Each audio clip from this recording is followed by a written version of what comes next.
All right, so this is very close to the arrest area. It happened in Keller when I was arrested for school zone ticket. That says Watermere, and that looks familiar. That road looks familiar. But we're gonna pass Jellicoe, and for some reason the name Jellicoe even seems more familiar. Watermere seems familiar, but it was down here because he may have been in Jellicoe, right here, right over this way. So that might be where he was, or that might be where he pulled me over. I'm not for sure. I'm looking over this way because it happened pretty quick.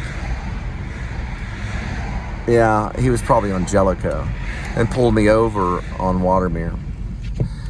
Anyway, then that's whenever he finally asked me to step out. He came from this side of the car and was like, it seems like you got this, blah, blah, blah, I said, okay. And then I guess he was hinting that he was gonna, take me in. And then I didn't really get a chance to explain the whole lawyer situation. Oh yeah, we're about to go down Random Mill. I guess it's gonna take me to the highway, which I guess would be quicker. It's weird that I'd be going this way. I really want to do a follow-up show on my dad's old house, so we'll just follow the thing. Wait, this is at Sonic? Okay, yeah, it's the other way. This is the correct way. So it's the other way, so we'll have to do another follow-up show later. There's a Sonic. But my dad has a mansion down that way, on Randall Mill. But my dad actually lived in Keller. Well, he lived in Fort Worth at the time of the arrest. So he was one of the persons I got a hold of. He wasn't able to bail me out. He didn't necessarily say, he wasn't very nice to me on the phone when I asked him. I said, Dad, listen, if you bail me out, then I will pay you back with interest. That's what I try to say. So Dad, I'll pay you back with interest. I'll pay you, for helping me. And then you don't want to know his response to that. And then he hung up. So I knew he wasn't going to help. But he did help. So after I was finally bailed out, I got in touch with him because he probably knew, I don't know what he knew, but he did pick me up with his wife Janice, which is my stepmom, and I did describe the pickup in the book Chin. If you read the book Chin, it might be Chin Part 2, or just might be just the very end of Chin, because Chin was like a 300 or 400 page book. I think there was a Part 2, Chin Part 2, which is like an extension of the ending. And I described it, of the pickup, me sitting in the back, as the kind of like the moment in despair in Pilgrim's Progress. If you've ever seen that moment, that's where he goes back to his wife and he asks, he first tells him, that he has him in prison, or he has him in jail. And he had the key of promise. So Pilgrim, this is from John Bunyan's story. Christian had the key of promise in Pilgrim's Progress. The protagonist's name is Christian, and his wife is Christiana. So he got out, but despair tells him that he's going to rip him apart, and then he actually goes to his wife first, and she's like knitting, or she's sitting there doing something weird, and he tells him, I have these prisoners for trespassing. What should I do with them? To his wife. And his wife says, tear them from limb to limb. So he goes back to Christian and tells him what he's going to do to them. That he's going to tear them from limb to limb for trespassing. Basically, he's going to also torture them. This is like almost in every story. Remember, John Bunyan was the first novel writer. Even I probably feel Quentin Tarantino has borrowed from this, even without thinking about it or reading it or knowing about it. Almost every writer has borrowed from the whole being in jail. Because look at what happened to Roger Avery. I know that wasn't Quentin's problem, but it's been part of the story of Quentin Tarantino and Roger Avery, because Roger Avery spent time in jail. Now, the reason I'm mentioning this is because also there's a despair moment, I think, in the basement with the fly or whatever the characters are. He says something about a fly, the pawn shop, underneath the pawn shop. Bring out the GIMP scene, right? Because that's still a moment of someone in shackles, someone imprisoned, and torture is involved. And that John Bunyan did write about this stuff. He did write about it. So John Bunyan was the first to kind of do it. Tearing your limbs tearing your limbs from limb or whatever, like ripping you apart, is horror. That's a horrible thing. And this was written and given to Christians along with the Bible. Because when you went over here to go on the big quest, to find the new land, you were given a Bible, and the second thing you were given was Pilgrim's Progress, which has this horrible moment in it. So I talked about that because, well, I went to jail for 17 hours. But when I got out, I was still kind of, even though I was in the back seat, my dad was taking me to the car, I still felt kind of like I was in jail, because of how my dad raised me. So my stepmom's sitting there, and I felt like that was despair in his wife, and then he was taking me back to wherever, but I had the key of promise, which my dad had with him. He had my keys. Now remember, I didn't tell you how my dad helped me, because when I was there, my dad got his friend to drive over and get my car, because the officer was nice enough not to tow it, even though he had to arrest me because this world is wrong. And fondle me, which this world is wrong, okay? I did have a police officer one time I talked to in White Settlement when I made a complaint on my neighbor for smoking marijuana and also jumping up on my balcony and leaving a grocery sack full of Marlboro cigarettes that were ripped up, a package of Marlboro cigarettes. When I talked to him on the phone about all this, he got me confused with female gender, and I told him I was a man. But he refused to say the word sir. He refused to acknowledge me as a man over the phone. This officer did in White Settlement. I talked to him. He said, sorry, I can't tell the difference. I said, well, now that you know that I'm a man, you'll call me sir, which he never did in the conversation. He wouldn't acknowledge me. This also happened again at Aldi's. And I'm not going to lie, I got so mad that the lady, she said, well, I call everybody girl. And I said, well, I'm a man, so you acknowledge me as sir, which she never did. She would never acknowledge me as sir. So I filled out a report, and to Aldi's, because that's outrageously rude. I mean, listen, I grew up with a lot of theater people, and even if a drag queen walked up to me and says, acknowledge me as sir, I would say, yes, sir, because a lot of times they're that way. Not always, though. They may want to be called ma'am. Now, this is a gender thing. But fondling me, looking for a gun, he could just ask. And I'm a pacifist. I'm against them carrying guns. But anyway, regardless, that's what happened to me. And I'm sitting in the back of my dad's truck being taken back because my dad's friend got a neighbor to come over and get my car, because my dad was pretty much on a walker. So the neighbor went over, got my car, and then dropped it off pretty much at my dad's house. So when I got dropped off, it just felt like I was kind of still in jail. Then when I got out, my dad still had my keys, and when he gave me back the key, that was a symbol of the key of promise. It was a symbol. It was a metaphor. Remember, all hippies see everything as symbolic. Everything's symbolic to a hippie is what I say. Everything's symbolic to a hippie. He's from the hippie generation. Even though he was in the military, he was in the army, he was special intelligence from Vietnam. So he gives me the key, and then that felt like the moment in Pilgrim's Progress of me receiving the key of promise, which I already had anyway. He had to give me the key back because, well, that car did not belong. It belonged to his first wife, which he divorced.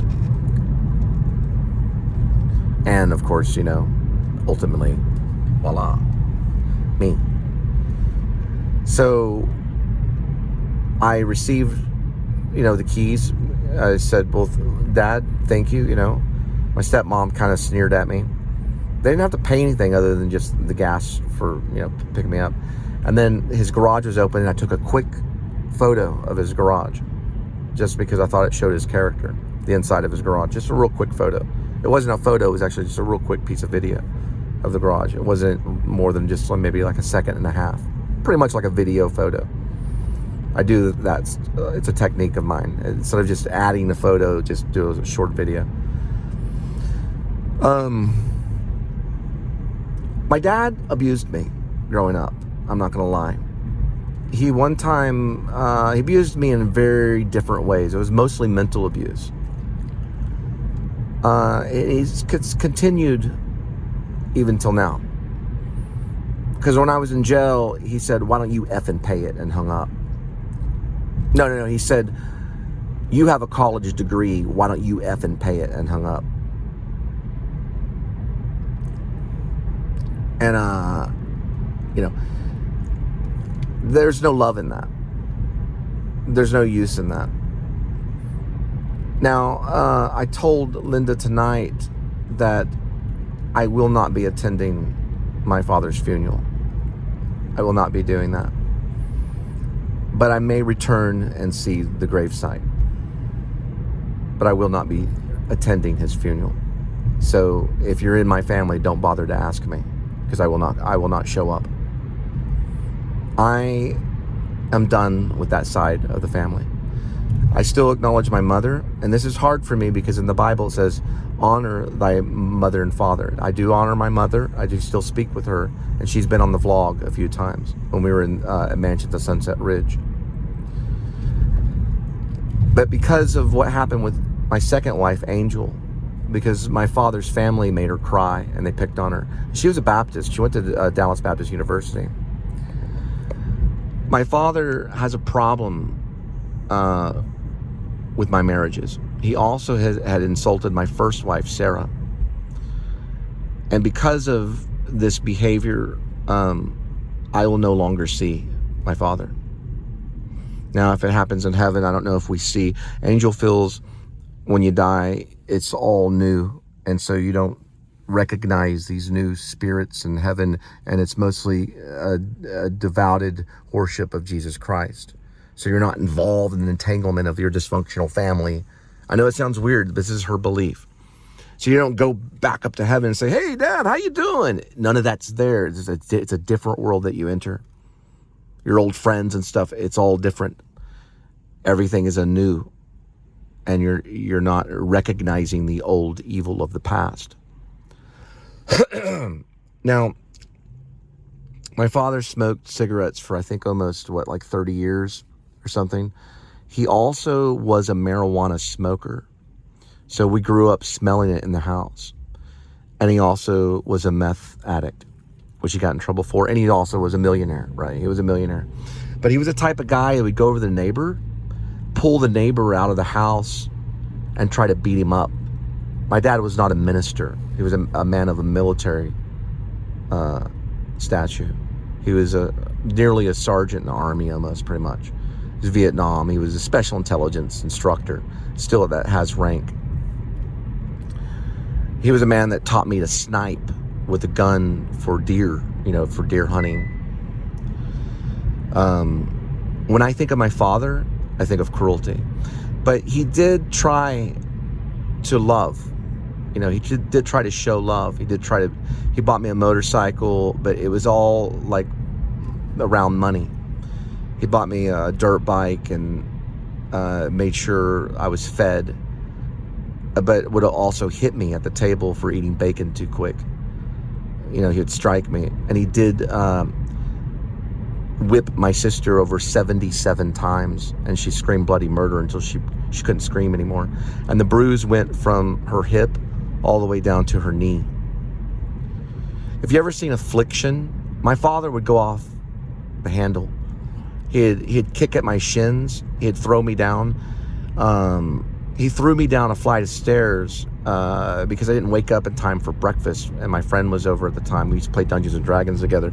That whole segment with the Dungeons & Dragons in the book Rib, or Dog Night Out in Shepherds of Alaska, is based on a friend, but it's very loosely based on a friend of mine, Sean, who we used to play Dungeons & Dragons together. Craig is a fictional character. Craig is the character that Daniel knew. Daniel's the corrupt bad lieutenant or the corrupt lieutenant of the Fort Worth Police Department that they go searching for. And my father would tell me immediately that none of this will work, that your life will not work. And he's only of despair. So I've decided to let that go. And this is hard for me because I see shows like Adam the Woo where he honors his father and he honors his mother. And I honor my mother. Listen, I'd take my mother on vacation. We'd have a great time and have fun. My mom used to do that stuff all the time. And I can kind of stand my stepdad to a certain extent. I don't have the fearful, horrible relationship with my stepdad. There's Nick's right there. The reason I'm bringing in Nick's is because Angel and I went to Nick's to celebrate with my half-brother. And my father was very rude to me and very rude to Angel, almost acting as if she was a criminal. And Angel was a person that believed in baptism. She was a Baptist, and he was very, very mean to her. And I think it ultimately led to our divorce. I no longer can see my children. When I did call my dad, I asked my dad, I said, Dad, have you seen my kids? And he said, no. And that was basically how long the conversation went. He's very just cold-hearted and mean. I'm sorry to say that, but I know that I can't be around that at all anymore. And I hope the best for him. There's David Bowie right here. But I do feel that sometimes I jeer at him for this show. Like it's kind of a jag. My stepdad lived down this road right here. Sometimes it's a jab at him. Because to be honest, how I feel is that I'd like to get one good little punch right in his face. And I think that's, for one thing, it's wrong. And I did try to fight him one time when we were in the front yard at the Randall Mill place. I did try to fight him one time. And I said, Dad, take the shot. You know, take your shot. Go ahead. You know, go ahead and hit me. And he didn't. He told me, he goes, listen, I don't fight with my fist and stuff. I fight with guns and things like that. So, you know, he was threatening to kill me. I want this to be published, and I want people to hear. I do have love for my father, but I have to admit, I cannot stand him. And I don't think I'll ever be able to. The worst thing I think he did to me, one of the worst things he did was an inconsiderate thing. It wasn't too bad on child abuse, but I'll explain it to you. I didn't do my math work at my mom's house because my mom and dad were divorced. So my mom was with my stepdad in Haltom or wherever, because they moved around a lot until they ended up in Fort Worth. I think at this time they were at Haltom or Summerfield.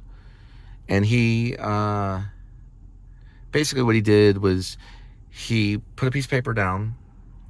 I'm going to tell you this story because I'm in this area. Put a piece of paper down. He said, start, doing the work. Like immediately he was rushing me. And I took the book open and I just looked at it for just a second and I didn't write the thing down quick enough. So he took his hand and he just, with his palm, popped me in the nose pretty dang hard, and blood just spurted out of my nose onto the paper for school. So when I looked down at the paper, there wasn't math work there. There was blood on the paper and it was coming out of my nose. My sister peeked in the room and saw what he was doing, and he was yelling and screaming. She ran down the stairs immediately and ran to the neighbors to hide. My dad heard her shut the front door because she sprinted over to the neighbors. There were the Coxes. Ryan Cox was one of them, Dane Cox, Brett Cox, and then the father, Mr. Cox, and then the mother, Kleina, which he always wished for her death because she would complain about the toxicity of Lone Star Casting, which was across the street of the warehouse. Well, he immediately jumped in the Riviera, which is a car, luxury car, because we were in a mansion. And he drove over, you could hear the tires squealing and everything, over to the neighbors. And he banged on the door, demanding that he get his daughter back. When the door flew open, you could hear, I think it was Dane, yelling, he's going to hurt Cole. Dad, he's going to hurt Cole. So they pulled a gun on him, and they stuck the gun on my dad.